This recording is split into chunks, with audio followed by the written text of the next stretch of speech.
ರಾಗಕ್ಕೆ ಸ್ವರವಾಗಿ, ಸ್ವರಕ್ಕೆ ಪದವಾಗಿ, ಪದಗಳಿಗೆ ನಾ ಸ್ಫೂರ್ತಿಯಾಗಿ ಇರುವೆ ಜೊತೆಯಾಗಿ ನಿನ್ನ ಕಣ್ಣಾಗಿ.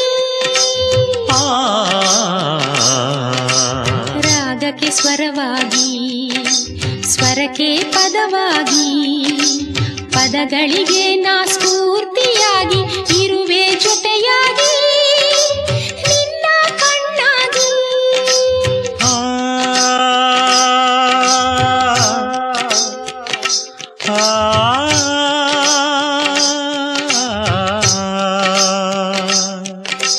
ಸಾ ಸನಿದ ದಾಗಾರಿ ಸದ ಪದ ಪಾ. ತನನಂ ತನನಂ ತನನಂ ತನನಂ ತನನಂ